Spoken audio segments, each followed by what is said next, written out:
I swear I'm going to do it this week. What's up, everybody? What's up, GGEN Nation? What's up, the GGEN crew? We got Scythe. I got One Shot and Zuplex. Zuplex still needs that logo. It's like every time we do this live, you know how the logo. I get upset with myself. I got to get you that logo. What's going on, everybody? The logo's coming. What's going on, guys? You guys got drinks? You guys got drinks or what? I'm doing beer today. I'm going easy enough. I drank my whiskey, full disclosure, on the weekend, so I finished that bottle. We got a couple of viewers in the chat. Feel free to jump in. I guess we can give it like another minute or so before we get into the topics listed. But as just a recap, we're basically going to be going over, I guess we'll start with our top 5 MCU villains. I got my notes down and everything, although that was an easy decision for me. We're going to talk about our top 5 comedies of all time. Just our opinions, because we're experts and well-versed in this kind of information. I want to talk about some of the comic book storylines that we have not seen yet on screen that we all think deserve to be on screen. And then we also want to talk about, in preparation for the Batman coming out this Thursday, the our ranking essentially of the live action Batman suits. I was really considering putting the Arkham Games Batman suit in there, but in the end I felt like let's be true to the goal. It's all live action. We'll stick with the live action stuff. You guys ready to go? When you are. So. All right. So first, let's start with the MCU villains. Our top 5 MCU villains. Let me get the image up on the screen here. Boom. I mean, this image I have on the screen now is just showing every villain possible. But who wants to go first? I mean, I got my list right here, so I can always start, and then you guys can tell me why you think I'm wrong, and we can just go from there. Can you send me that in chat? Oh yeah, the picture. Sure. Hold on 1 second. Let me get that over to these jamokes. Why don't Fred? Why don't you tell me who are your top 5 villains? Top 5 villains. So now, for clarification, I'm saying top 5 villains in the MCU. In my opinion, I would say basically any Marvel property now is a part of the MCU. I think that's pretty official. So it doesn't have to be in the Infinity Saga. It could be across the whole shebang. Okay. All right. So I'll probably go. I'm going to go 5-1. So I'm going to start with Loki. Okay. Loki. And then in the 4th spot, I would probably go. Forget the guy's name, but his actual name, but the Mandarin. The Mandarin. The real Mandarin. From Shang-Chi, you mean? Okay. Yes. I forget the actual dude's name, but and then my 3rd, I would probably go Thanos. Wow. Yeah. Okay. 3 would be Thanos for me. He's probably one of the. I think he's the only villain that actually got a win out of all of them. In Infinity War, he was the winner of that movie. So I'd probably go on the 2 spot. I would go Killmonger. Okay. And taking home the 1 spot is Winter Soldier. Winter Soldier. See now, so this is controversial, I think, because is Winter Soldier really a villain? Is Loki really a villain? He was in his debut. He was. I was about to say, yeah, in Winter Soldier, he is a villain. Yep. See, I don't know. I feel like, well, I guess all right. So Winter Soldier is the villain, right? But the White Wolf is the hero. You could say Loki's not a villain, but clearly he was the main villain. So full disclosure, for my list, I kept them 2 off of it because I consider them heroes. I didn't consider them villains, yeah, so they weren't even a part of my list when I was doing it. Though. They were villains, and my bonus villain, because he's not really MCU, but he kind of is now, is Green Goblin. See, now I stuck to the Infinity Saga, even though I made it a point to tell you guys you didn't have to. But I don't really stick to the Infinity Saga at all. So so then why don't you go ahead? You go next. I will say I put Killmonger as number 2 for me also. So Fred and I are on the same page with that one. Oh yeah. With the addition of the Marvel Netflix shows coming to Disney Plus. Consider them canon. God damn it. All right. I threw him on mine. Go ahead. I now consider him canon. When the 5 spot, actually have the Purple Man from Jessica Jones. See, yep. Outstanding performance. So you know what kept him? Villain. What kept him off my list was that he only lasted one season. He didn't make it out alive. Yeah, but Don't what matter. Marvel has a tendency to kill off all their villains. It's true. Well, that's true. Has a tendency to kill off all their villains, and that's a mistake. They don't seem to be fixing anytime soon. It's very few villains that have been able to continue going forward. With that being said, before I have the Green Goblin. Okay. It's a good choice. I forgot about him, actually. I should have added him to my list, but all right. Before I got Defoe, especially after No Way Home. After No Way Home. Number 3, I have Kingpin. Kingpin I have on my list. He's not number 3 for me, but is so insanely good in the Kingpin. And that second season of Daredevil and that first season of The Punisher, those Kingpin scenes are probably the best thing that Marvel's put out, right? I think, honestly, the final fight in Daredevil season 3 with Kingpin, Daredevil going at it, and then Bullseye showing up, like, to me, that was the same level of excitement and intensity as Infinity War. Like, I was so amped for those moments. You know what I mean? That season was fantastic. My problem is I forgot the whole Netflix catalog. Well, it's coming to Disney Plus now. It's coming to Disney Plus soon, so you can watch. I 100% agree with Purple Man. He was phenomenal. He was fantastic. He was good. He would be in my top 5. I'd probably knock off Loki for Purple Man. I don't disagree with that. I can see that. So that's number 3. Who's number 2 for you? The performance he does, Killmonger. Okay, so we all have Killmonger as our number 2 guy. Just because, I mean, Killmonger, the performance is amazing. That death scene is probably a top 3 death scene in MCU. There, I don't disagree. The line with him, in the oceans, all that stuff. Number 1 is Thanos. Even though I feel like there wasn't a lot of it's not like Purple Man or Kingpin where you get a lot of screen time with them. The screen time that you get with Thanos, everything is so perfect. It really is. It's captivating. Step of the way is so. He almost pulls you to his side. Yeah.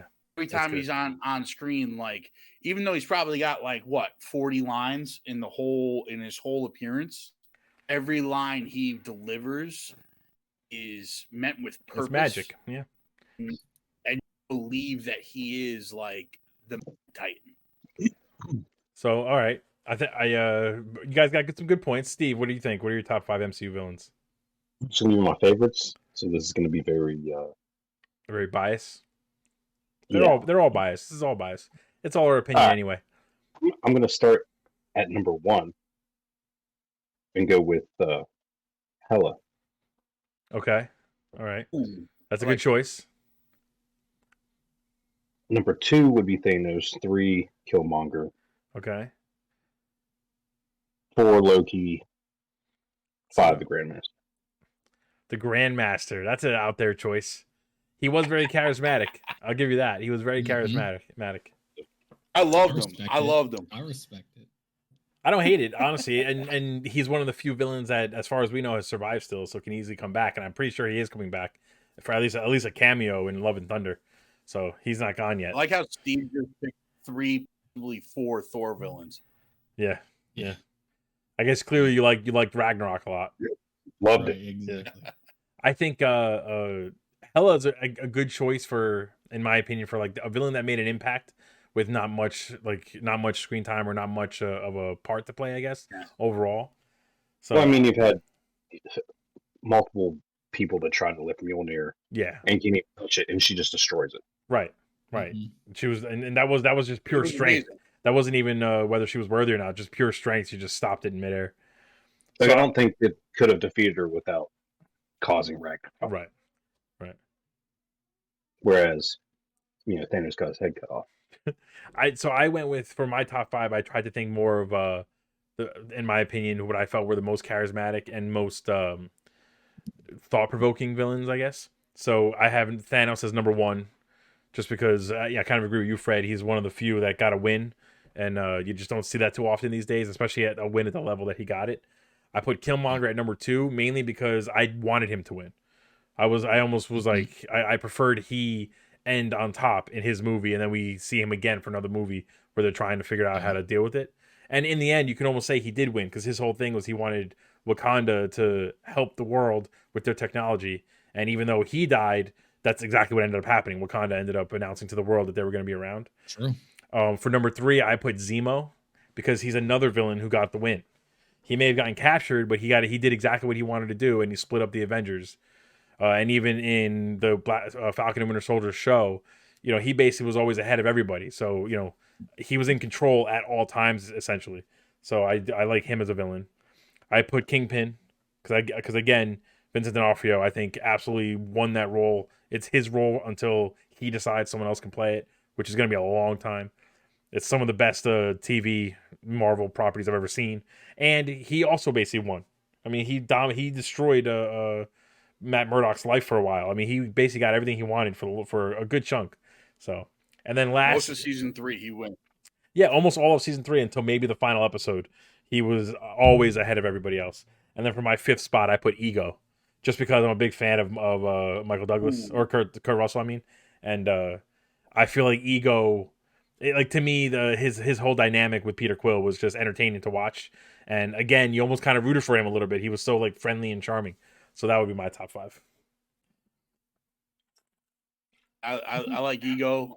I like Hela also. Those are definitely solid choices.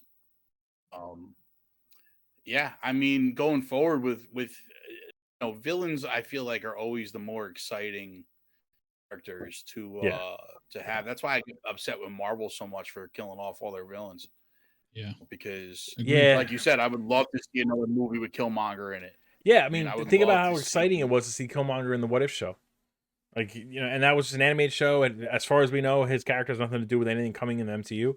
That was phenomenal when he showed up, and the way they used him in that show was excellent. It showed you how good he could have been. Even Jessica Jones season 2, when they bring Purple Man back in flashbacks and as a psychosis thing for her, wanted more of that. I didn't want them to kill off the Purple Man. I thought he was amazing. Right. He was one of my favorite villains ever, man. He was spot on. I would say he's definitely one of the scariest villains the MCU has put out there. Yeah, absolutely. He's terrifying. The way he played that character was amazing.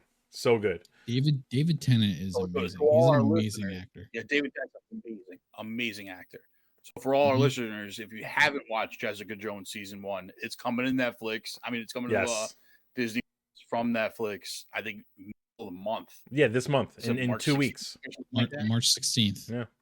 You're getting all the shows. There's going to be some parental controls added to Disney Plus if you don't want your kids watching it. But you're getting the entire line of Netflix shows, including The Defenders, Iron Fist, the whole 9. I, for one, am going to rewatch all of it because, it's almost a big deal that it's going to be on Disney Plus. So I still have some things I got to catch up on too, by the way. But is this going to open the door to rated R Disney Plus movies? Well, I think so. I think that Moon Knight is going to be a lot more violent than I think everyone thinks. I know they've said it's not rated R though. It's not. I don't think so. But Kevin Feige has said over and over again that they don't pull back. Yeah. Rated MA, I guess, is for a TV show. But Feige has said that they're not pulling back when something seems a little too violent. Their initial reaction is to try and calm it down for a younger audience. And with Moon Knight in particular, they said no. Let's just let it sit. So I feel like I'm hoping that Moon Knight is kind of on par maybe with the Luke Cage, where it's not as violent as a Daredevil, but it's still brutal and hard hitting. You know what I mean? Yeah. And it looks like it in the trailer. It looks exactly it a lot. Good. If they're bringing the Punisher show to Disney Plus, yeah, I mean, bets are off. The scene with Jigsaw and the Punisher where he smears his face on the glass, that's going to be on Disney Plus. You know what I mean? That's a big deal. Yeah. Thanos getting beheaded is nothing to some of the stuff that we saw in between Daredevil and the Punisher. 100%. I'm just hoping they actually start producing mature R-rated material. I think we're going to get there. I mean, I don't know. Blade obviously is not going to be it. But I feel like this is the introduction to get there and make sure that they don't get any backlash for including these characters on Disney Plus. And maybe at some point they'll have more of an TVMA section on the app so that you can kind of separate all the adult stuff from the children, from the kid stuff. You know what I mean? think But I think we're gonna get there. Deadpool. I think Deadpool's going to be the one. You know, Yeah. he already said it's going to be R-rated. You know what I'm saying? I think that's going to be like the real start of them producing mature content. I agree. No, I always felt like I agree with you. I always felt like sorry to cut you off, that like they were gonna make Deadpool, but then they were just gonna like toss him to Hulu or something because they didn't want it on Disney. Originally, Plus. I thought they were going to keep the Daredevil and Deadpool stuff on Hulu, but this is clearly an indication that they just want to have one brand, one kind of unified front, Disney Plus, and then just throw everything on there. Yeah, that'd be good. I mean, Marvel's done a pretty good job as far as like all of their violence so far has really, their more violent things have really been towards like What's up, Mr. Buttersworth? Chitauri, or Yeah. you know, or Yeah. some sort of simile like of like the dragons flying in Shang-Chi and Right. all that stuff. Like, you know, they kill off, they have all the really violent stuff happen with, you know, things that kind of seem kind of like not really human and stuff like that. And that's been their way of getting around that whole like violence aspect of it all. But, well, they've done a good job. Even like if you think about Thor, they've done a good job with letting you feel the pain and like the impact of some of these things. Like when he got his eye knocked out, when he got his hand cut off in Thor Dark World. You know, they didn't like turn away from those, but they cut it in a way where you don't need to see a ton of blood or a stump or any of that nonsense, and you're still kind of like wincing at how tough it looked. You know what I mean? So they definitely haven't shied away from like real impact on some of the fights. You know, they've done a great job with Captain America, like showing him all bloodied and bruised and like that. So, you know, maybe there's an argument that you don't need to have the real vicious stuff from Punisher, but it also has to fit the character. You know, if you put Punisher out there and you're not showing him like blow limbs off and really just kind of blow holes in people, then you might as well not even have the Punisher. What's the point of putting that character there? So I guess this is where they're starting to try and figure out that sweet spot where they can be violent if need be, but also, you know, keep people on the app or, you know, Disney Plus. So some side news. Yep. John DiMaggio from Futurama, the voice of Bender. Okay. They made a deal, and he is joining them in the revival.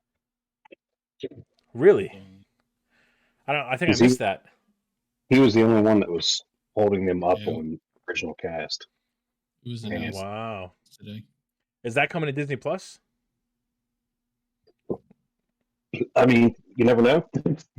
It seems like everything's coming to Disney Plus at some point. You know, they're eating up the world right now. I don't know if Buttersworth heard me before, but what's up, man? I see you're in the chat. Feel free to let us know. We were talking about our top 5 MCU villains. Let us know what you think. And in the meantime, let's go on. We're gonna move on to the top 5. Let's talk about our favorite comedies. We said in the chat top 5 comedies, but we can just talk about our favorite ones in general. I have a list for that too, though. I gave that some thought earlier today. So we'll pivot over to the comedies here. I'll start. I'll give you my list first because I like my list. Oops, shit! I got rid of the image. There it is. So I wrote this down because I wanted to make sure I read it right. So I don't know if this is in any particular order, if I'm being perfectly honest, because I just love all these movies so much. So I'm just gonna go right from top to bottom on the list. Step Brothers to me is a classic. It's a silly comedy, stoner comedy. I can watch it over and over again, and I'll always laugh and giggle at some of the nonsense between Will Ferrell and John C. Reilly. This Is the End, which is with Jonah Hill, James Franco, Seth Rogen, Jay Baruchel, the whole nine. That is the last time that I found myself laughing, like just gut-busting laughing so hard in the theater was that movie, especially the whole argument about jizzing all over the house. It's one of the best comedic like arguments I've ever seen on screen. The World's End, which is the last of the Cornetto trilogy, with Simon Pegg and Nick Frost. That is, out of the 3, that's my favorite one. So it's Shaun of the Dead, Hot Fuzz, and that one. That's my favorite one. I've watched that movie a million times. I love it so much from beginning to end. Then Tropic Thunder is in my top 5. I feel like that movie is underrated. I feel like people don't really get how funny that movie is, and you have to kind of watch it on multiple viewings in order to really get all the jokes. And then my last one, and this is probably, I would say, my number 1 all-time comedy, is Robin Hood Men in Tights by Mel Brooks. That's just a classic. Again, it's on Hulu right now for anyone who hasn't watched it, and I can watch that over and over again, and I'll be laughing every single time.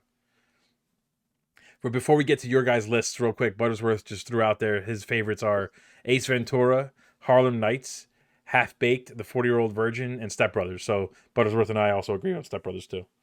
Step Brothers also. So who wants to go first? Steve, why don't you go first? I'm disappointed that none of you had Anchorman in that. See, Anchorman is good, don't get me wrong, but Step Brothers, I think, is a little bit better in the silly department. Or liked Anchorman.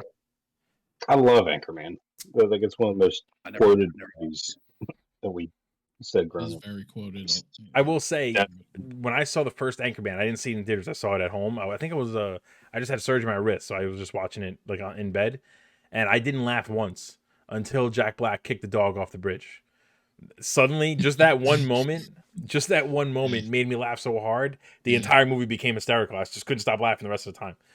But it took that moment. When he's in the phone booth, I'm in a glass cage of emotion. I mean, it took that moment to suddenly click for me, and then all of a sudden the entire movie just became the funniest thing I've ever seen in my life. So I do like Anchorman. It would probably be my top 10 for sure, but for my top 5, I couldn't include that. What else you got? Anchorman, Ace Ventura. I feel like an Austin Powers movie should be in there just because it made me laugh growing up. Austin Powers is good. That's also another movie where you can kind of watch now and still giggle at some of the stuff. The first Coming to America. That's a good choice. Solid. The sequel is actually okay. I like the sequel. Yeah. The sequel, I didn't think it was bad. It was actually a decent follow-up to a comedy like that. It wasn't necessary. I don't think anyone was asking for it, but it was entertaining. And, it wasn't necessary. We could have just left that one alone. 100%. And but it did make me laugh. It had moments that made me laugh. So, All right. What about you, Zuplex? What's your top 5 comedies? Damn, you only gave me 4. You guys had 2 of them. Oh, wait, you only had 4, Steve? Yeah. Sorry, Steve. Yeah, you're right. Sorry. What's your 5th one? No, I don't want to do it now. Oh, come on. You're making it awkward now. I hope. It's all on you. Just like that time, you kicked me off the podcast. I kicked you out the podcast. You messed up my cameras, man. I take this shit seriously. Shit. I don't know. Dumb and Dumber. Did I say that? The first Dumb and Dumber. That's a classic. It's a classic Jim Carrey flick. It is. I don't know. Like, somebody say so anything old school Jim Carrey, The Mask, Dumb and Dumber, the Cable Guy. Let me ask you guys a serious question now. How many of these comedies have you gone back and watched recently? All of them. Robin Hood Men in Tights is on Hulu right now. I watched it a week ago. Got Robin Hood. All right. Because I've recently watched Dumb and Dumber, and it does not hold up well at all. I agree with you there, Suplex. When it first came out, it was amazing. I laughed my ass off and everything like that. Watching it now, I couldn't even get through it. It was so incredibly stupid. I think it's an age thing. I think it came out at the perfect time when we were all like teenagers and we found that type of shit funny and stuff like that. But it feels like there's a lot of hate coming out of Zuplex right now. There is. Not hate. No. I'm giving credit where credit's due because I'm just saying like the rewatch on some of these has been pretty rough. I did watch. So I own The World's End on digital somewhere. I've watched that a million times. This is the end. I watched about a month ago. Robin Hood Men in Tights I watched literally like I said last week, and Tropic Thunder I own also on digital somewhere. And I think that's the kind of movie where randomly if I'm like, oh, there's nothing on TV, I'll put on any one of those 5 movies and just watch them again. So what else? Did you give us your top 5 yet, Suplex? Or no? So you guys had 2 of mine. Step Brothers and Coming to America are definitely in my top 5. And then this is in no particular order either because I can't rank things and I can't rank these comedies in that. I'll see your Robin Hood Men in Tights and I'll raise you Spaceballs. See now, hold Because- on, 1 second. Time out. Wait a minute. T, real quick. All right. Spaceballs. Spaceballs is a good movie. All right, and I'm a Star Wars fanatic. I got the tattoos. We talked about it before. I'm a diehard Star Wars fan. I do enjoy a good Star Trek riff. Watch Spaceballs now. It's not that great. There's a couple of classic lines. I laugh my ass off. But like, Laugh my ass off but what are you laughing your every time ass I off watch at though? The funniest line in the whole movie is when they're combing the desert and they go to the not to be racist, the black guys, and they turn around and go, "We ain't found shit." That's like the funniest part of the whole. Or maybe the assholes. I'm surrounded by assholes part. That's really it though. The rest of it is kind of some really cheesy and a little too dated. I don't know. I don't. When you watch it now, it's entertaining still, but it's not as funny as some of the other stuff. It's cheesy for cheesy's sake, though. Yeah, I guess. Like Robin Hood Men in Tights, to me, it's the jokes still land all these years later. The jokes still land for me with Spaceballs. I mean, Robin Hood Men in Tights is good. Don't get me wrong, but I mean, it also Good movie. it's cheesy at some points. It also gets cheesy at some points, Yeah, I don't know. I feel like Spaceballs was a little too cheesy, but it could be also, what's it called, the result of the time. You know what I mean? They only had so much they could do with special effects and stuff. So, although I would love a Spaceballs too. I mean, if he ever did a sequel right now, or if someone did a sequel, and it was a similar kind of style, but making fun of like the modern Star Wars trilogy and all that stuff, The Matrix would be in there. I think they would ruin it because apparently Hollywood forgot how to do a good spoof movie, but I would love it. I agree with that.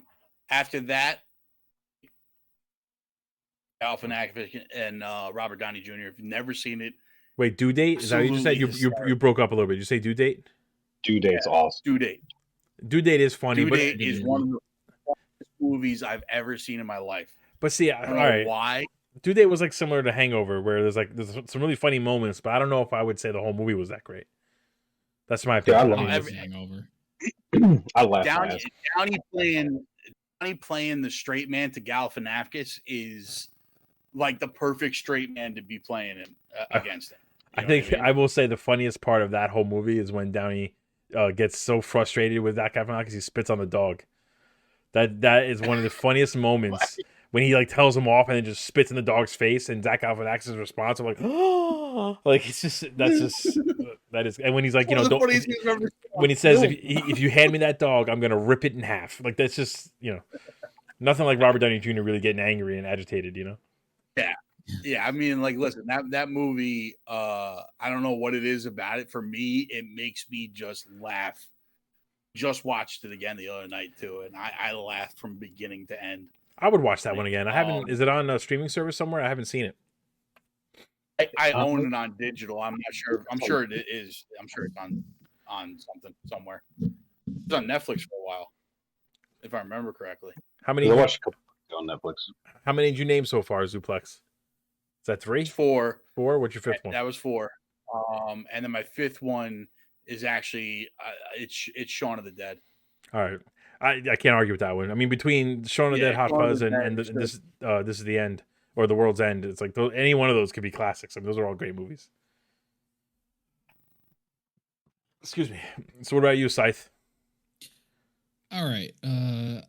Not really in a particular order, but you guys had a couple of mine, actually 3 of them. So I had Old School, because I can watch that 100 times in a row and laugh 100 times in a row. Old School is good. Old School is good. It's one of my favorite classics of all time. To me, Old School dawned the new era of comedy movies. That was like the start of Will Ferrell, and then Tropic Thunder, like all that stuff came out after that. Was Wedding Crashers before Old School or after Old School? After.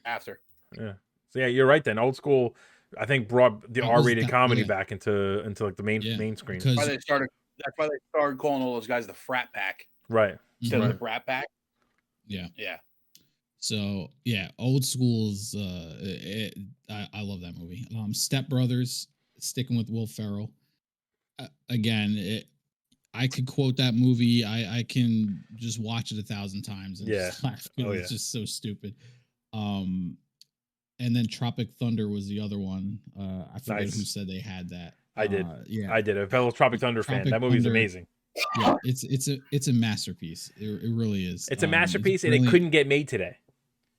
Robert Downey Exactly. Jr. doing blackface for an entire movie. Yeah, no, Not a chance. Not a chance. I think going full forward. You know what's funny though? He's the wanna only get one that would be allowed to do it because for some reason they're okay with. Yeah. Everybody's okay with it. He got the card. Yeah, he has Maybe. the card. He's good. I don't know if he's got the card. I don't see. Well, the thing is though, people not to get political, Car. We keep the podcast nerd friendly, but he might have the pass from the black community, but they wouldn't be the ones complaining. It'd be some middle-aged white people complaining about the blackface. So I mean, he might have the pass, but not from the white people would still be up in arms about it. It can't be made. No, I hope it does, but it can't be made. Then I would go. So that's 3. So I have Ace Ventura 1. Both of them were good, but one stands out more to me. It was just. See, I thought about it was from my childhood, right. And it was like a belly buster, like gut. I'm like crazy laughing, and then like I watched it recently, and I just found myself just sitting on the couch laughing watching this freaking movie. So what's funny is Ace Ventura. I feel like it's a lot of nostalgia that keeps it funny. Although like, I agree with you, I can watch it now and I laugh at it, but I don't know that I'm laughing at the actual jokes or just like the memory of watching that as a kid. Yeah, I don't know, because to me the jokes are funny, like the stupidity of it was funny to me, but at the same time it was also a solid movie, a solid murder mystery movie. I mean, that's Jim Carrey at his prime. I mean, he was so good. Yeah, he was so like just zany.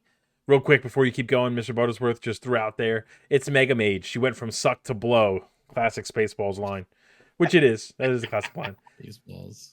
And then here's my left field because I didn't hear anybody announce it or say I got you, Buttersworth. I knew it was a typo. Sorry, go ahead. Idiocracy. So, Idiocracy, man. It's not that. It's a good movie, but it's not that funny. Stupid. It's hilarious though. If you've never seen it, I don't know if you guys, other than Chris, seen it, but I've seen it. That shit had me dying. I didn't find it that funny. Yeah. I remember when it came out, I didn't think it was that funny. And then, watching it all these years later, like it's obviously, it was ahead of its time for sure. It's a lot more on the nose right now. Probably lands better now, but it's still not that funny to me. It's more of a social commentary than a comedy, To me, it was hilarious. I don't know. Stupid humor is my bag. I can laugh at dumb shit for days. So, well, I mean, there's a level of stupid humor that I think everyone finds funny. Thinking about this now, Wedding Crashers would probably be my top 5. Wedding Crashers is the classic. I was debating it. But it's hard. It's hard to put movies in like a top 5 because there's so many good stuff out there. It's very difficult because, like, I was also debating about Something About Mary. Right, that's another. That's a stupid comedy movie that I could just crack up at. That's a classic. National Lampoon. It's one of the few that holds up. And then Dodgeball. Dodgeball's a classic. Dodgeball's good too, man. Like, see, I don't even consider Dodgeball really a comedy. It's more of an underdog sports kind of story. You know what I mean? Like, it's funny. Don't get me wrong, but like, I get more into the whole Dodgeball tournament. I'm like, I get amped. Like, I'm watching Remember the Titans. You know what I mean? I want them to. I'm like rooting for them the whole time. Greg Lafleur, or what's the name? Is it Greg or George? I don't remember now. But now I want to watch it again because you brought it up. So I'm sure it's streaming somewhere. Yeah, no, it's a classic. All right. So we learned something about ourselves today. I think I learned that Zuplex doesn't really have a good taste in comedies, and everyone else is on the same page as me. I kid. It's the same guy. I love the hate. Bring it. Listen, I'll play the villain role every week with you guys. It doesn't bother me none. All right, let's see. So what's next? Now, before we get on to the main Batman conversation, because that's going to take us down a DC rabbit hole, if based off of our last conversations, I want to talk about some of the comic book storylines that have not been brought to the big screen yet that we would like to see adapted. Not necessarily in a movie. It could be a TV show. But just, what do you guys think? What are some storylines that you've read in the comics growing up that you can't wait to see on screen? Real quick though, before we get into that, Mr. Buttersworth just mentioned The Toy with Richard Pryor is a classic. That is a classic comedy. And even like The Jerk with Steve Martin. Those are some classic comedies. I do feel like Buttersworth though that, in my opinion, I can't really watch him now. I don't find him that entertaining when I watch him now, but I do remember as a kid watching him and being pretty laughing pretty hard on those movies. Yeah, it's like hear no evil, see no evil. You know, what I Right. mean? When I was a kid, I thought it was hysterical, and now it's just kind of like it's good. It's good, but I think it's a different type of comedy. You know, there's different. The humor is just changed. The jokes are just changed, and it's sarcastic. Yeah. All right, so I'm going to throw out my first storyline from the comics. I want to just to get it started because I wrote down. I really thought about this. I was supposed to be working today, but for a good chunk of the day, I was really in my head, just thinking about storylines that I really want to see on screen. And I would probably say I have a list here, but I would probably say we talked about World War Hulk in the past, a few weeks back, so that's on my list. But to stay away from Marvel for a second, the Tower of Babel or Babel, however you say it, storyline in the Justice League comics, to me is really one of the absolute best, hands down comic book storylines out there, and I would love to see that on a live action version of that. I think it would be a phenomenal movie, a good Justice League movie. And just to see, for anyone who doesn't know, the whole storyline essentially is there's a villain out there who's using each superhero in the Justice League's power against them, and they know their weaknesses. They kind of set all these traps to make sure they defeat every member of the Justice League. And spoiler alert, if you haven't read the comic books, it turns out that this villain stole the plans from Batman on his contingency plans in case any of the Justice League members go evil. And when they find out that it's him, that it was his plans, and he had these hidden all along, they basically kick him out of the Justice League. It's one of the best storylines, I think, just in the DC world. And I would absolutely love to see that on screen. Did the cartoon with Doom. They call the Justice League Doom for some reason. I guess because Tower of Babel just sounds too religious, maybe. They did all right. Religious, whatever. The animated version was okay, but I mean, it could be a great live action show. Live action movie. Or Babel, amazing. I'm so down for that.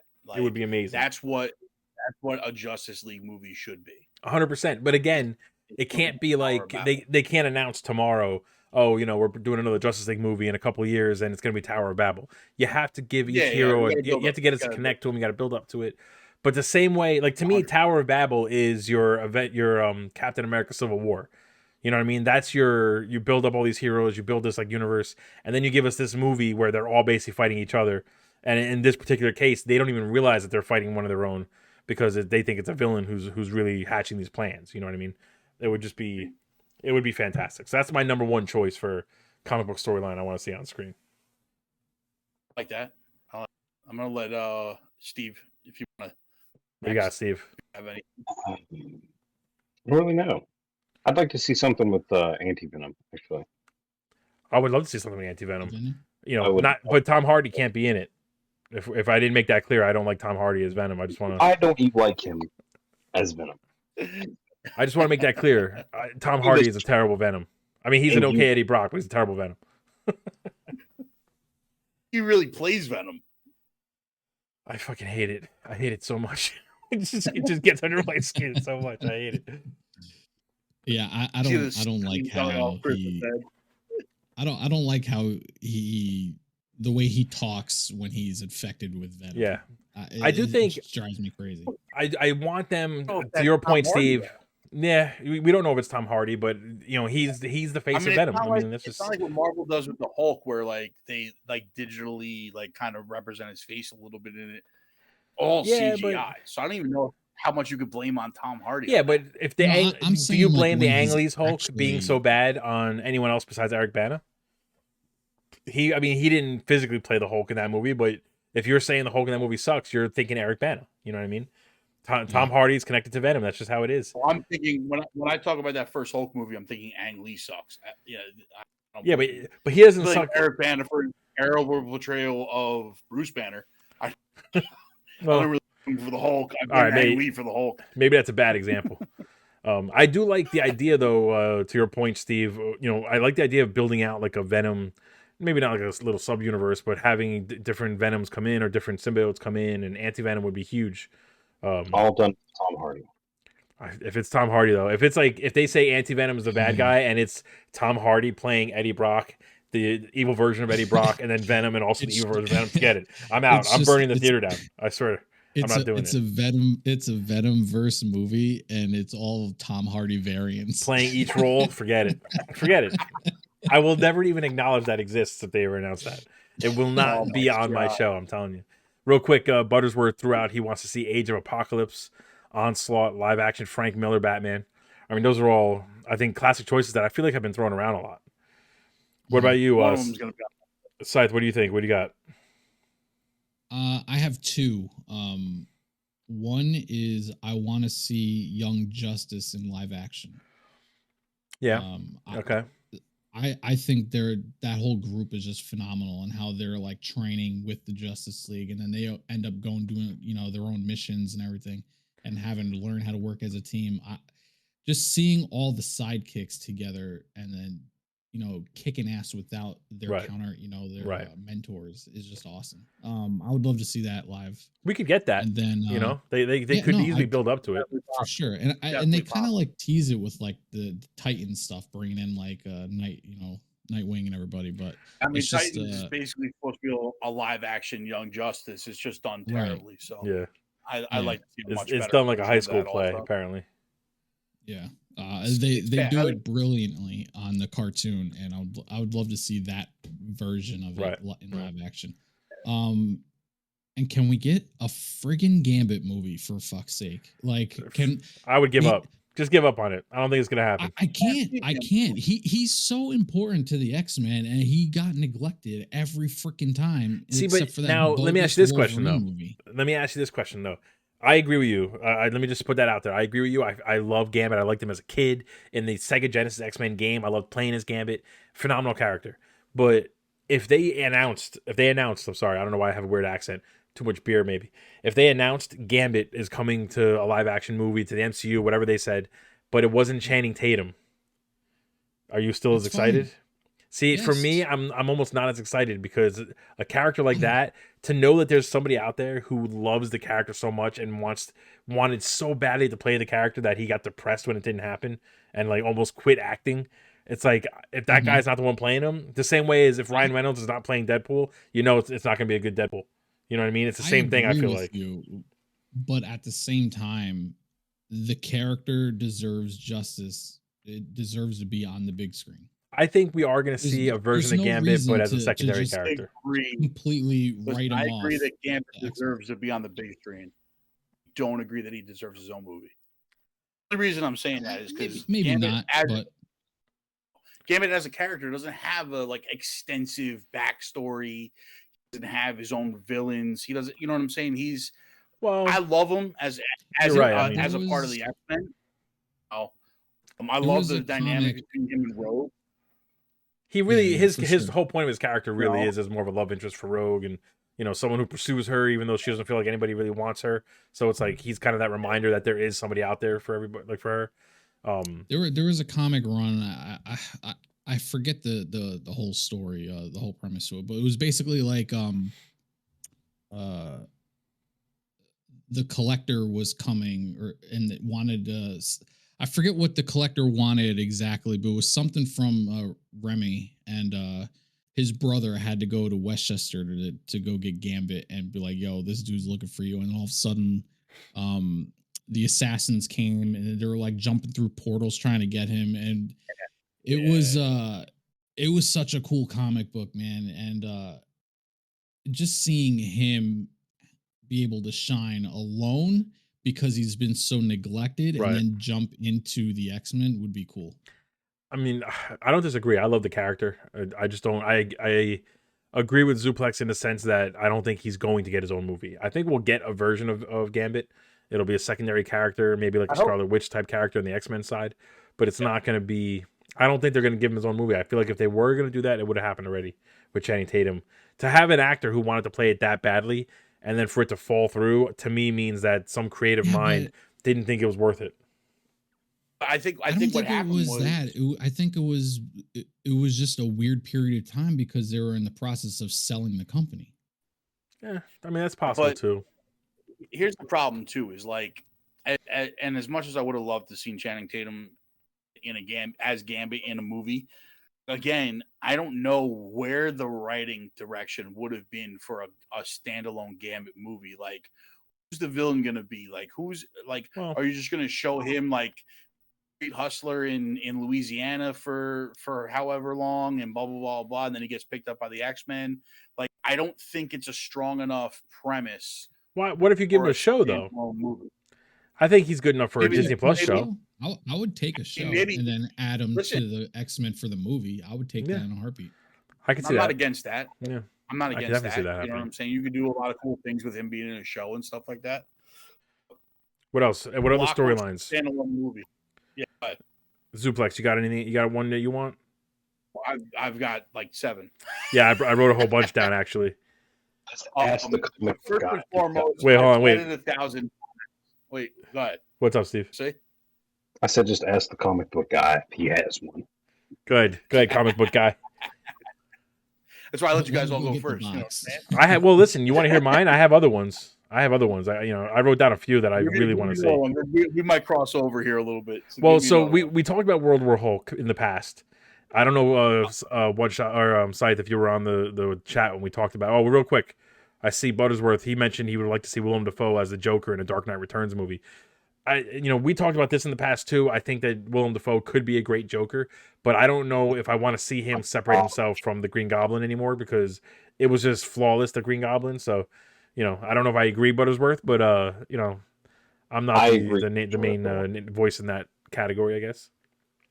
My problem, real quick, World War Hulk. I know we're gonna get parts of it. I believe in Love and Thunder. We're gonna get some sort of like semi-adaptation. It seems like at some point in the MCU. What I really want though is the full-blown World War Hulk storyline. Illuminati, kills his wife and kid accidentally or whatever. He realizes it's framed to look like it's the Illuminati or the Avengers. And I want to see a fucking Hulk with his little Hulk army land on Earth and just go to town. I would love to see like literally a what if episode, no holds barred, let Hulk just destroy everybody. I want to see him rip Wolverine in half and throw one half across the Earth this way and the other half into space. I want to see him just obliterate Juggernaut when Juggernaut thinks he's unstoppable. Like all the classic moments from the comics, I want to see that. We're never going to see that. Unless it's a what if show, which, I guess never say never with that show. But going on to some other storylines that maybe are a little more out there. Kraven's Last Hunt. Are you guys familiar with that storyline? 100%. So for anyone who doesn't know, Kraven's Last Hunt, I know we're getting a Kraven in the movie, but Kraven's Last Hunt is basically he gets frustrated with losing to Spider-Man over and over again. He essentially recruits, I think in the comic books, correct me if I'm wrong, Zuplex, he recruits Venom, I want to say, and to beat Spider-Man. He kills Spider-Man. He takes his identity, essentially, puts the costume on, and proves that he's a better Spider-Man, that without help, he could beat every enemy Spider-Man has ever had trouble with. He kind of, beats everyone completely and then reveals that he didn't actually kill Spider-Man, just knocked him out for a few weeks, and then just gives everything up. He says, look, I'm clearly better than everyone else. Here's the spider costume. I'm done. He reveals all the evidence so that nobody questions anything and then kills himself because he's just that set up. He's just that okay with the way his life turned out. He goes out on top. It's just such a good dark storyline that we'll probably never see in the MCU, to be perfectly honest. Maybe in the Sonyverse, honestly, because they're a little darker than the MCU. But that's a great storyline that I feel like I would die to see. I would like to see the Deadpool kills the Marvel the MCU. That would be now. See, we might get something like that in the What If show. You know what I mean? It's possible. Just as a side note, I didn't write this one down, but I think I've said this before. My favorite What If comic was What If Wolverine becomes Lord of the Vampires, and it's like it starts off with Dracula, turning a few X-Men, but because Wolverine's healing power for some reason, he just picks up being a vampire so fast and just beats Dracula. He transforms into a Wolverine legit, kills Dracula, and takes over the entire Earth, turning heroes and villains and everyone into vampires that do his bidding. And it ends up being the Punisher, with the spirit of Doctor Strange helping him imbue his weapons with religious power to fight all these vampires in standard Punisher fashion. Great, this great What If comic. The other one I wrote down was the Hush storyline, which I know we're it seems like we're On getting my- something like that's that. on my list also. It feels like based off the trailers for Batman, we're getting some sort of adaptation of the Hush storyline. But we're getting a mix. Yeah, we're Right. getting a mix of Hush in this. So that's basically another billionaire kid with basically all the same resources as Bruce Wayne, but his life, where Bruce Wayne had parents that actually cared, he had parents that beat the shit out of him and just treated him like garbage, and he ended up being jealous of Bruce Wayne. So he becomes obsessed and basically decides he's going to ruin Bruce Wayne's life. Eventually realizes Bruce Wayne's Batman and just tries to kind of take over his identity. It's a great storyline. And then the last one is the original Sin. Are you familiar with that, Zuplex? The original Sin storyline? Yeah, original with the Thor hammers. Yeah, so that would be for the I guess the What If show probably more than anything else. But it's basically the Watcher gets killed, and the Marvel universe is trying to figure out who killed him and who took his eye. And then it turns out it's Nick Fury in the comic books. FYI, spoiler alert for everybody else. But because the Watcher told him to, so it's another like dark storyline, but a good storyline that I don't know if we'll ever get in the shows or the movies, but something I would like to see. Buttersworth said the Court of Owls is a great story, which it seems like Buttersworth in the sequel to Battinson is going to be Court of Owls there. Sorry, Zuplex, go ahead. All right, so I agree with you. Craven's Last Hunt was on my list. It's definitely something that I would love to see. I think Craven should be Spider-Man's next big villain. 100%. Something that we haven't like delved into yet in any of the movies. Right. Someone that would be completely different. It would be a character that has a lot of like meat on the bones to like work with. You know what I mean? So I agree with you 100% on Craven's Last Hunt. I still want to see a true to form, and as Butterworth said, Dark Knight Returns form page out of the comics. It's the greatest graphic novel ever written. But I feel like I feel like for that storyline though, you need Zack Snyder to do it. Only because he's gonna literally take the comic and make sure the movie mimics it. Maybe too closely, but it's gonna be great. I don't think it should be part of any shared universe. I don't think just give us Dark Knight Returns on its own. You could do all new actors. You could bring back whoever you want. You break it up into two parts if you have to. Whatever you got to do, just give us that. Court of Owls. As long as Jared Leto is not involved in any way. I agree with that. I'll agree with you on that one. I agree with that. Owls. Well, real quick, Jared Leto's already going to be a horrendous Morbius, so we don't have to worry about him coming back to comic movies after this goes out. Jesus Christ. I knew I'd get one shot or a sight with that one. It's going to be trash. Right. Go ahead, Suplex. It's going to be terrible. It's going to be garbage. Owls. Out of the modern books that we're talking about here, Owls is one of the best written Batman storylines out of the past like 10, 15 years. It's an insanely in-depth look into origins of Gotham itself and how the city came about and the real workers behind the scenes of who's been pulling all the strings and why Gotham's always been crime ridden. You could bring in Dick Grayson into this because he plays a major role in Court of Owls. In Court of Owls, hopefully that's where I've heard that's where they're heading with I heard that too. It would almost make sense, right? Because we're also getting a video game. Yeah, the Gotham Knights video game, I think, right? Is Court of Owls. Court of Owls. So they're clearly taking that group a lot more seriously as far as like just DC is concerned in general. Excuse me. Which if you notice, like nowadays, a lot of times, like the characters you see popping up in the cartoons and the ones that get the new comic book storylines, they all kind of tie into what we're going to see on screen.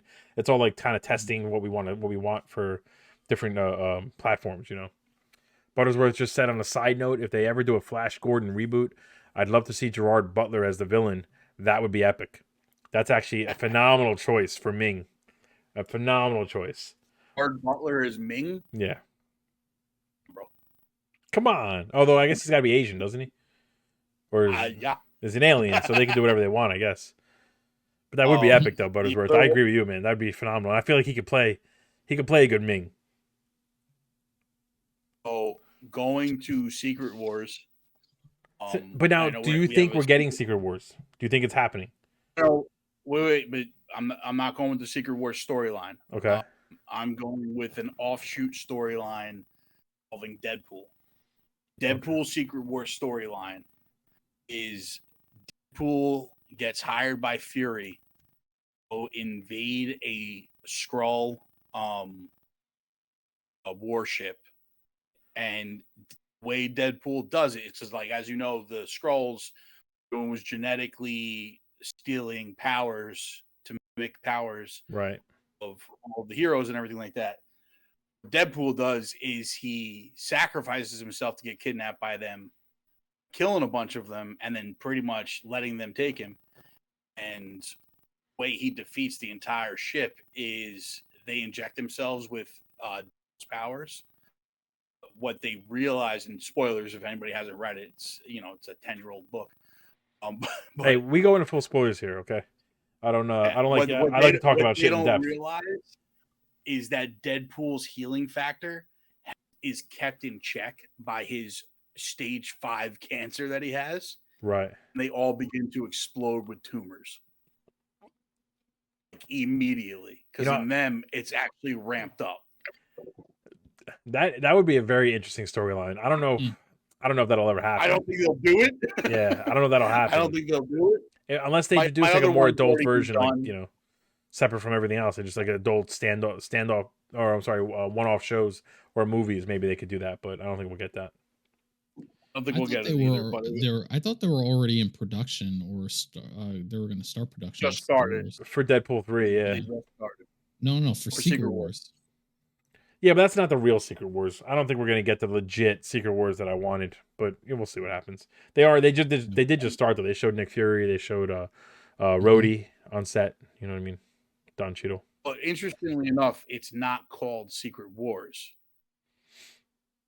Secret Invasion. War. No, you're talking about. Sorry, it's called Secret Invasion. Yeah. Secret Invasion. That's what I had meant. Yeah, that's what I had meant. Not Secret Wars. Oh, real quick. Buttersworth says he thinks Gerard Butler should play Volton the Hawkman, not Ming. That's a little better, I guess. That's a little better. A little better. And then, we got Born Again. Right. Season 3 of Daredevil. Right. I would like to see, I know we got it already, but seeing like a full movie of Born Again, like true Born Again. We did it, and it was amazing. It was. They did. I feel like they adopted it pretty well. You know what I mean? I'm being greedy at this point. Yeah, they did adapt it really well. I'm just being greedy at this point, but I do want to see Bullseye come back. They better bring Bullseye back for a future character. Adamantium, with the adamantium spine. And Hell yes. Hell yes. But the other thing is, going to X-Men, I'm kind of torn because I don't want to see Days of Future Past again.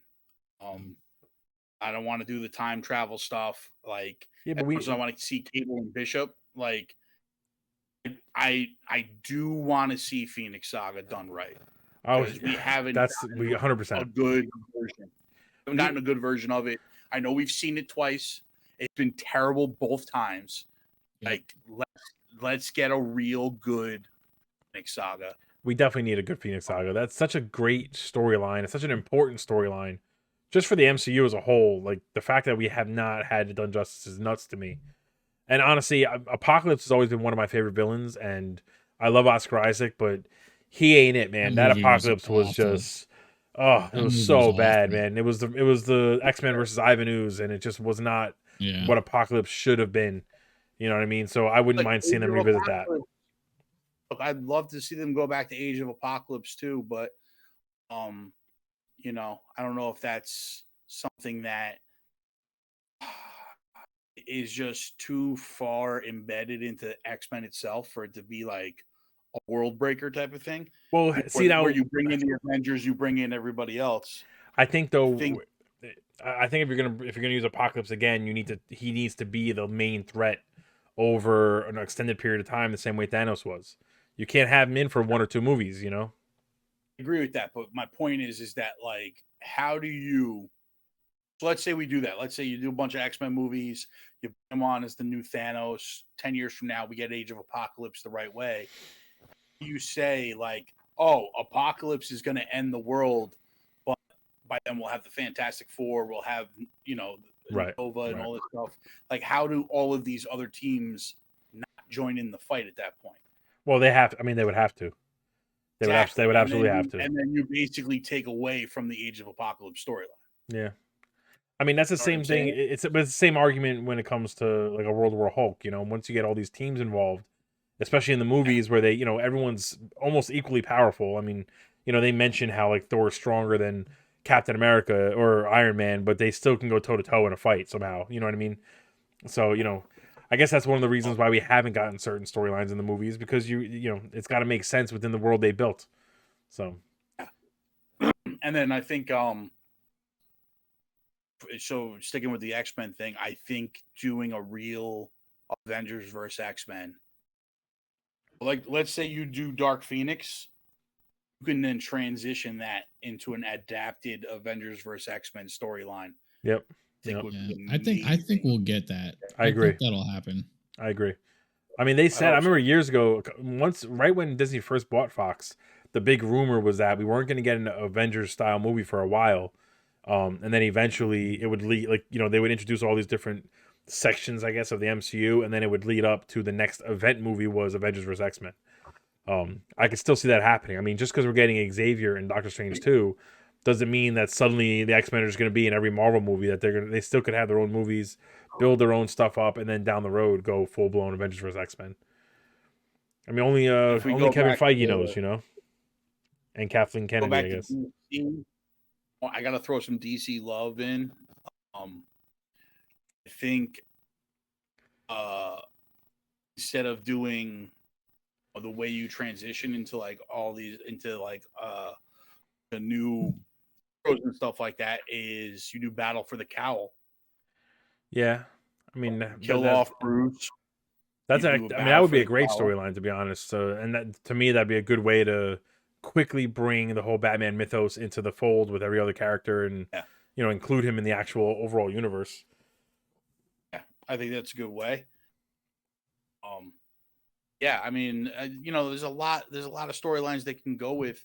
We've seen a lot of storylines that they've brought forward. Some have been adapted really well. Some have been adapted for this version of the MCU, and I think successfully.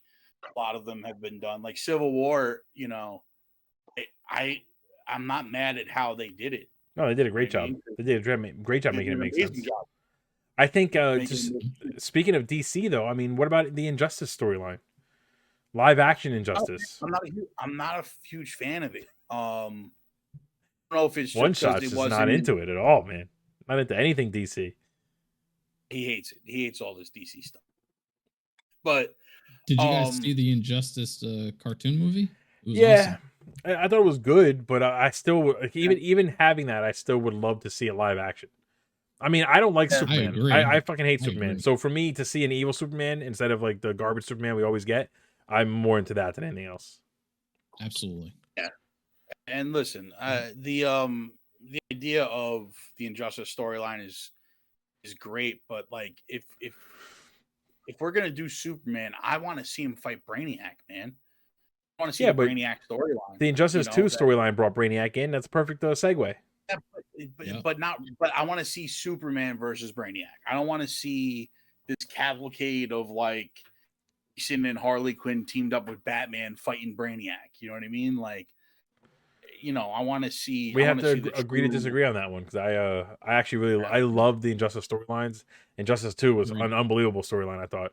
So I love the video games. I like the storylines in them for a video game, but for a movie, like, you know, it just seems always like too. The idea that Superman would lose his mind over the death of Lois Lane, and like, is against everything that Superman is. But it's not. He doesn't just lose his mind over the death of Lois Lane. He loses his mind because he's the reason she died. And still, because he directly causes the death of Lois Lane. Yeah, but I don't know, man. And his child, not even just Lois Lane, but he kills her pregnant with his child. With his child, and yeah, I get it. I think it makes sense. Humanizes him. Right. That's what it brings him down to our level. You see, he's got some faults, and then he turns into an evil tyrant. That the only person who can take him down is a human with no special powers. It makes sense. That mixture right there is the part. Is like when he turns into the evil tyrant is the part that I can't like be on board with. I think you're just hating. No. I think you're just hating, if I'm being honest. Oh, listen, it works in a video game. I don't know if it works in a movie. Is my point. You're just a hating motherfucker. I think it would be very cool to see evil Superman. I mean, we got when he came back from the dead in this in Justice League Snyder cut. Right? How awesome was that? The only good scene. Just that little glimpse. You know which evil Superman I'd rather see is Red Sun. Yeah, that's too many Superman. Red Sun Superman over Injustice any day of the week.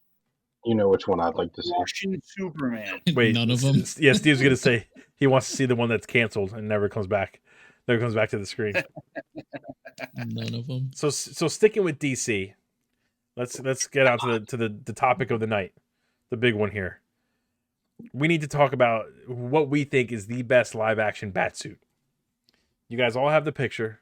It's got all of them in there. I want to know what you guys think is the number one best. And like, so Steve, you're not gonna like me. You're not gonna like me on this one. I'm really feeling the Battinson Batsuit. It's a pretty baller Batsuit. I don't think it's the best. I'll throw that out there right now, but it's pretty baller. Just the fact that the symbol is a knife that he can use is pretty cool. The way the tactical kind of feel of it looks pretty cool. I'm a big fan of it. Best one is the Batman vs Superman. I think we should go from worst to best, personally. All right. Well, but the worst ones are pretty easy. I mean, all right. Give me what do you think is the worst one? Bat nipples. You think Bat nipples is worse than Adam West? Probably. You're probably right. You're probably right. Adam West is a classic. That's a brilliant costume. Listen, I can't mess with the Bright Knight. You know what I'm saying? You're not. Nope, so not at all. You guys aren't hating on the cosplay Batman. I mean, it looked like they literally went to a Halloween store and just bought the costume for him. It was great. But for the time, it was amazing for the time. Yep. Big bat nipples. Wait, which version of bat nipples? Yeah, which bat nipples? Because you got a couple of bat nipples in here. We got a few bat nipples. The George Clooney bat nipples. No, but so if you look at the picture, he had 3 costumes in that movie. I don't know if you realize that. He had 3 different bat outfits. All of them. Well, the last one didn't have nipples though. We're trying to be specific here. The last one, it looks like he's going with like a neon silver. I don't even know what the hell he's trying to do. So small, I can't even see who's on it. Zoom in, man. Zoom in. I'm zoomed. Zooming also here. No, that probably is the worst one though, because I mean, it's literally like he couldn't turn his neck. He's got bat nipples. He's got a thong. It looks like they're trying to accentuate his package. Like Keaton couldn't turn his neck, but he made it work. He made the shoulder turn like he had a pinched nipple. He made that look intimidating. He had a pinched nerve. I mean, he made it look intimidating. We're going Kilmer. We're going Clooney Kilmer bottom. Yeah, well, hold on. Let me look at Kilmer real quick. Yeah, no, he's pretty bad. Yeah, Clooney and Kilmer are definitely the bottom 2. Sorry, guys. Those was like too shiny, too like glitzy. Yeah. it was like almost made out of like plastic, like hard, like shined up plastic. It's it's almost like he wanted to be seen in the shadows, which kind of goes against his character. Bedazzled. Like the fact that the Batman costumes that we were getting is a travesty. It's funny though, right? Because when you look at the costumes when they first came out, even with the bat nipples, they still looked kind of badass at the time. You were almost kind of like, oh, they're improving, sort of. And then, Nolan came in and actually made it an actual Batman costume. And then you were like, what were we thinking? Buttersworth says he agrees. Nipple Batman with George was the worst. So all right, so we're putting them at the bottom. Then you got the Adam West stuff is definitely probably just above them, because the funny part about the Adam West stuff was that he somehow fit all his gadgets into that outfit, with 2 pockets. He's Adam West, bro. He doesn't need more than that. So now, do you put Michael Keaton next, or you go Christian Bale? Christian Bale's Batman is the next. I would go Christian Bale, Batman Begins costume, because the Dark Knight was actually a better costume. I'll agree with that. Yeah, I can agree with that. So Christian Bale. So I gotta be honest. I would probably put The next one, if we're going from the worst to the best, I would put the Dark Knight Returns costume next, and then the Christian Bale Batman Begins costume. The Dark Knight Return or the Dark Knight Rises, you mean? I'm sorry, the Dark Knight Rises. Yeah. Yeah. Not against that. I mean, I kind of look at them all because design-wise, they all kind of look very. They do, but when you watch the to... movies, though, because I watched actually the Dark Knight Returns recently, and then I just watched a portion of the Dark Knight Rises or the night whatever it's called. Am I saying it right? Is it the Dark Knight Rises? Why do I feel like that's wrong? Yeah, the Dark Knight Rises. The movie. Dark Knight Returns is the comic. His outfit in the Dark Knight Rises looks very like spandexy throughout the movie. Yeah. Which it didn't look like that before. I think because they filmed a lot of daytime scenes, they needed him to be able to move a lot better. Yeah. Even though he still moved like a fucking robot. Mr. Buttersworth says Adam West had shark repellent. That's baller. Which is true. It's definitely true. He had a badass Batmobile too. So we go with the Dark Knight Rises and then the Batman Begins Batman. Which is just saying something because Batman Begins, he couldn't turn his head still. And it's still better than the Dark Knight Rises outfit. Dark Knight is definitely the better Batsuit that Bale had. But see, for me, then I would throw the Michael Keaton Batman. Nothing really changed in his outfit from the two movies, but I would throw his Batsuit, the next one. I still think the Dark Knight Bale is better than suit itself is better than the Keaton suits. Only because he could move his head. Yeah. No, that's what I'm saying though. So you throw Michael Keaton next, and then just above that is the Dark Knight Bale suit. Yeah, I'll agree with that.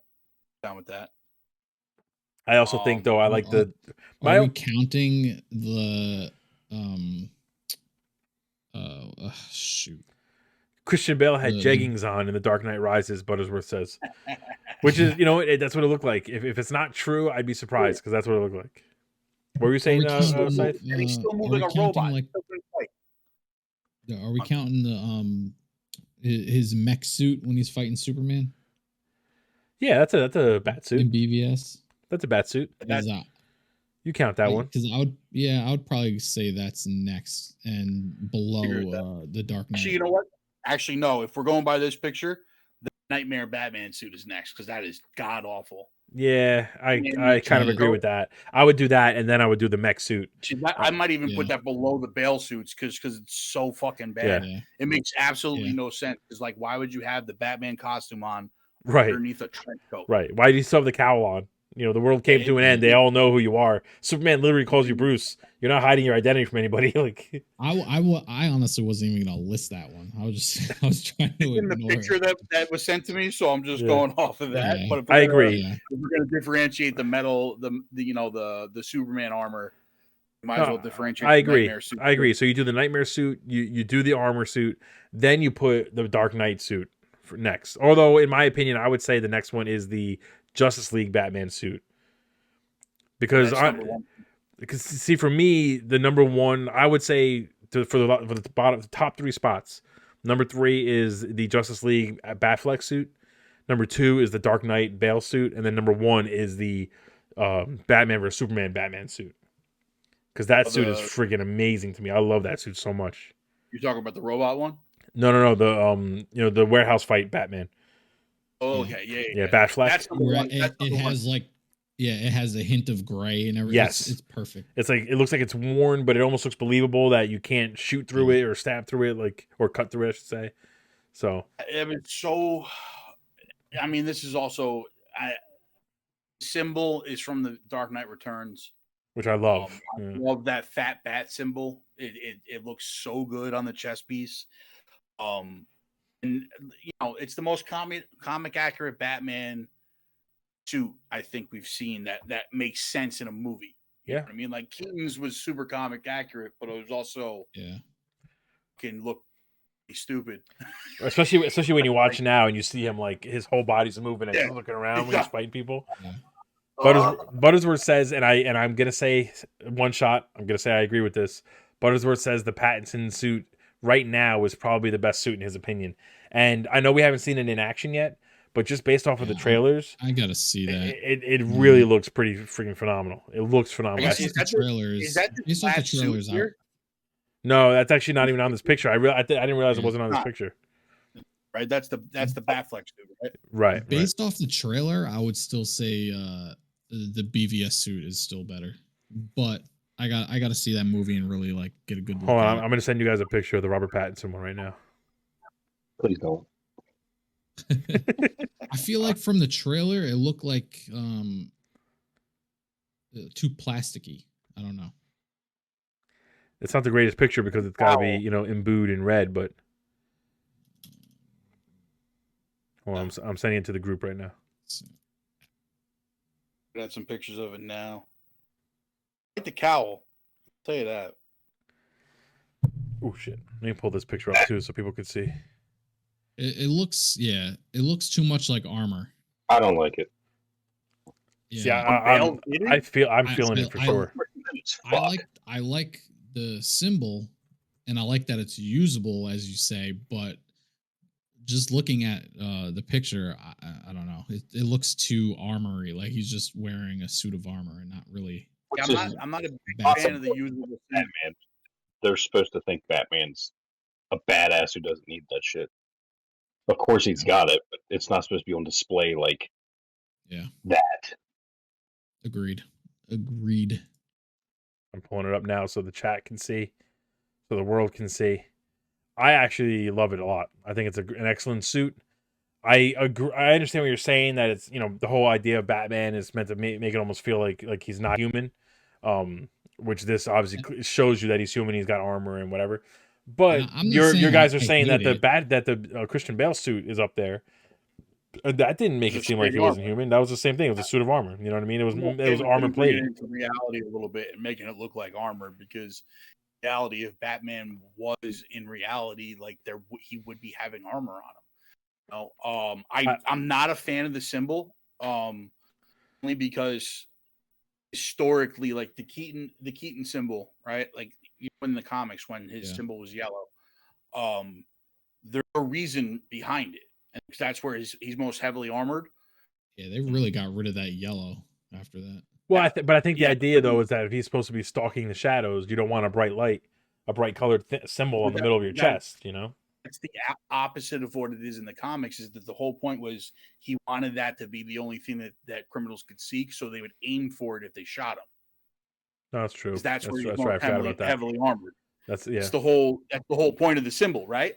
Well, and you keep in mind though, to your point, Zuplex, Pattinson's Batman is only his second year, so he's learning. So for all we know, by the end of the movie, he upgrades the suit. Maybe he comes up with a yellow circle around.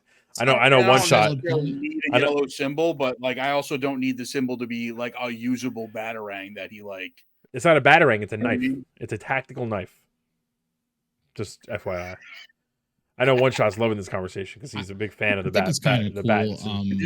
I don't hate the suit. You know what I really like about the suit? One of my favorite things about the suit, overall I'm liking it. I don't think it would be my favorite. I still think the Batfleck suit from Batman vs Superman is my favorite. But I like how he's got the cowl on, but then where the cape comes to the collar of the outfit, it's a separate piece that still protects his neck, but he can still move around fully. It's probably one of the more genius additions. Yeah, it's one of the more genius additions because even with the Christian Bale suit, they got him the ability to move his neck around, but he was vulnerable in the neck because it was just fabric. You know what I mean? It wasn't actual plating or anything like that. I mean, listen, it looks like a year 2 Batsuit. Is what we're supposed to be getting. Steve, the only thing that'll save him from when I see the movie on Thursday, if he takes the cowl off in the sun and he starts glittering, then I'm going to be very upset. That's going to happen. It's a fact. Then I might walk out of the theater if that happens. Really hope like this is the most amazing Batman movie ever, and we still come back here next week, and Steve's like, it was still shit. It was still terrible. He's not even going to see it. Every minute of it. Like he won't even admit to us that like it was good. Even though everybody in the world knows it's good. He's not going to watch it. And he's still going to come here next Tuesday and be like, oh, did you guys watch that movie? It was terrible. I fucking walked out of the theater. I'm just waiting for you guys to know when it was pretty bad. That way I could be like, I fucking told you. Me and Zuplex are going to be like, yo, it was good. He's going to be like, fuck you. Yeah. He's like, no, it wasn't. I saw it. Walk the fuck out of this podcast. So I think Zuplex and I agree. Batfleck from Batman vs Superman is the best suit Sight, would you say you agree? And- All right, so all three of us agree. That's what I said, yeah. And One Shot, do you agree also? Yes. It's official. I'm going to announce it on the GGEN group. The Batflex suit is the number one bat suit. No one can argue with us because we're the BVS the highest, most authority on what the live action bat suits are. If we threw in the Arkham, or to agree on something, forget it. yeah. If we threw in the Arkham Asylum bat suit, where would you put it? It's very similar to the Batflex suit. It's similar. I still put the Batflex suit on it because you don't know what that Arkham Asylum suit's going to look like in real life. That looks stupid. True. Yeah, that's definitely true. The Yeah, Batflex suit it is. Pattinson's. All right, guys, we went through all the. Look at that, we went through all the topics, and we stayed within an hour and a half. What do we got, Steve? You got anything you want to throw our way? Not right now. All right, Not that it put us over. it would put us over for sure. We couldn't get into a fight. Fuck over. So I'll save it. What about Maybe you, we'll do it Sai? next week. Next week's going to be Batman all night. So throw it out there, Steve. I'm literally I'll be taking notes during when I go see this movie because I'm gonna have some thoughts, especially on Fat Colin Farrell. I'm gonna have some thoughts for sure. Oh my god. Say fat Colin. Go ahead, give us one question real quick, and then that'll be the last thing we talk about. I'm all right. I'm good right now. You good? All right. I tell you, I was waiting for you to hit me with Fucking a. cat. That way I can get him and Zuplex on the same topic. We'll get him in here one day. Maybe we'll throw him onto the Warp Mind and Whiskey podcast. And We get haven't him in even there. announced that yet. Yeah. Well, we're announcing it now. Warp Mind and Whiskey podcast coming. We just got to pick a date. We got to pick a date and figure it out. We're hoping next week, but we'll announce it. Keep an eye on the Facebook group because we'll be announcing it then. Make sure you get some whiskey for it because if by the end of it we're not slurring our words, I don't think we did our job. And I'm having a little staycation next week, so I'll be streaming midday a lot. Oh, I'm looking forward to it. Keep an eye out on the YouTube channel for the listeners, anybody who watches the recap of this. We got Elden Ring, the captain, our boy John. He went through it, and I made a pretty nice little video of basically what it feels like to play a Souls type game. I got episode 2 of my playthrough of Horizon Forbidden West coming out. Excuse me, Scythe X has been flying through it, which I'm. I have Monster Simulator. Oh yeah, we got one shot now with his videos too. Power Wash. I want to see you play it though. I want to see you play it. Power Washer Simulator. I love that game's probably fun as hell. I imagine that game is not only fun, but there's another game where it's like a lawnmower game where you're just mowing lawns the whole time. I imagine that's probably hysterical also and probably fun to watch. I know Zuplex, you went ahead this, I think it was earlier today, right? With some Tekken matches. Yesterday. Eventually, when I get my when I get an Xbox Series S, we're playing Tekken because I haven't played as King in a while. I need to stretch these muscles. I'll whoop your ass. Don't worry about it. Yeah, you probably will the first time we play, and then once I start to get my my counters and my throw combos and all that stuff under me, so suddenly you guys are gonna hear Zuplex go. He's gonna start going. I don't really like Tekken much anymore. I don't. I don't. You watch my stream, you'll see me play as King also. Now, but see, one thing that you guys don't know about me, I'm pretty competitive, and if we play and you beat my ass the first time for like an entire say hour, I will never stop playing the game until I start fucking you up pretty bad. So I used to play Tekken all the time though. It's been so long, but I'm looking for a reason to get back into it. Tekken 1 and 2, I kind of gave up after that. Tekken 3, I used to go to the arcade and play it against some of the top guys. My buddy and I used to play all the time. I was playing 1 and 2 at the arcade. Tekken was great. Tekken was great. Version, so. The newest one I played mainly for like that single player campaign mode, and then I never, I just didn't play online too much. I would love an Injustice 2 tournament. I would love that too, man. I would absolutely love that too. We are talking about tournaments where we have a lot of things kind of in the works. Oh wait, Buttersworth has a good question about what movie do we all believe needs a reboot. I have an easy answer. I've thought about this a million times. I could give you 2 movies that need a reboot, a sequel, whatever you want to call it. They just need a modern version. One of them, Big Trouble. Can I go first? Can I go first? Go for it. I know Steve's answer. Which the is whole DCEU. Yeah, we know you too well, Steve. I don't think Steve wants a DCEU reboot. I think he wants them to just stop making movies. I think he just wants them to be over it now. I'm over it. I'd like to see Jeepers Creepers actually. Jeepers Creepers. Well, they do a sequel fairly recently, and it was garbage. They're like 3 or 4, to be honest with you. They're like direct-to-video type thing. I wouldn't mind that. That was a really good. The first two were really good horror movies, so I wouldn't mind seeing like a good reboot like that gets a lot of attention. But I think Big Trouble in Little China 100% needs. Oh no, it needs a sequel. I want to see Kurt Russell come back with his friend or something like that, and he's got to help. He's like the mentor basically that's helping his friend get through some shit. 100%, it needs a new version. I have a topic for us next. I also think. In 2 weeks. Okay, I also think The Last Dragon needs a sequel or reboot. 100%. I mean, we're talking a sequel, then Rumble in the Bronx. If we're talking, well, Rumble in the Bronx would be good. It would be but you need Jackie Chan to do it though. Nobody fights like Jackie Chan does. He might be probably fucking 1,000 years old, but he could still do it. He could still do it. Probably could still do it. Rumble in the Bronx anymore, bro. Buttersworth, let us know what you think. What do you think needs a reboot? Also, what about you guys? What about Scythe? Give me a real answer. What do you think needs a reboot? I'm not sure. I also think. Have you ever seen Monster Squad? That could use a reboot. That could use a reboot. 100% with modern special effects. Just talking to my girl about Monster Squad, man. Wolfman's got nards, bro. Right? It's classic. I want a shirt that says that. Wolfman's got nards.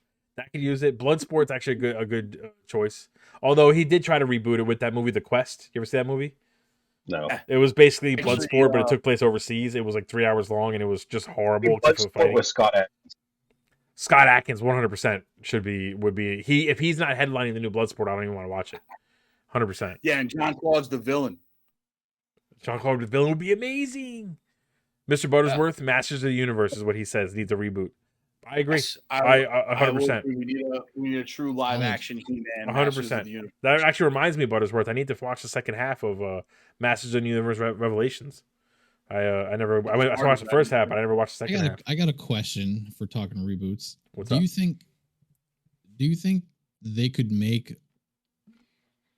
reboot Highlander? Absolutely. The series. So? The only problem is with the way movies are made these days and all that stuff, with the way the action's shot, they would almost like overly choreograph the fights. And there was almost like a grittiness to the fact that it almost felt like it wasn't choreographed. Like it was two guys really trying to cut each other's head off. Right. So I feel like they would almost make it a little too flashy. They could do it for sure, but I think they would fuck it up. I don't think they would hit that. They would make it a series. I think it works better as a series. Yes, I agree. You make it a good HBO Max show with some good fights, but a good story that lasts, say, 8 episodes. That could work. I agree with that. I don't know what I want to see rebooted because I'm kind of against reboots as a rule. See, that's why I don't like reboots. I like this when it's like a sequel, when it's just a continuation or a new story. That most recent Ghostbusters they did was amazing. I really liked it. It was. I thought it was really well done. I thought it was really while staying true to the original sources, still gave you a fresh take on it. And I think like that's amazing. That reboot that they did was the worst thing I've ever seen. The female one? Oh yeah, that was trash. I mean, I can agree.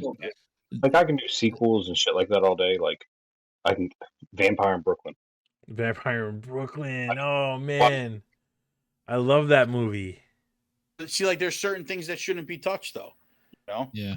Mr. Buttersworth says Phantasm is also a good option for a reboot. Phantasm would be a good horror reboot if they did that right. About Phantom. The Phantom with Billy Zane? It's a classic. Not the Phantom. Phantoms. Ben Affleck. Oh, you were the bomb in Phantom, yo. No. I don't think I don't want to see that. I don't want to see another one of those. All right, boys. Buttersworth, thank you for the question, man. Next time, throw it out there earlier. Get us going before we are ending the stream. We'll spend an hour talking about your question. 2 weeks. I'm going to get a list together of movies that they don't want to see rebooted.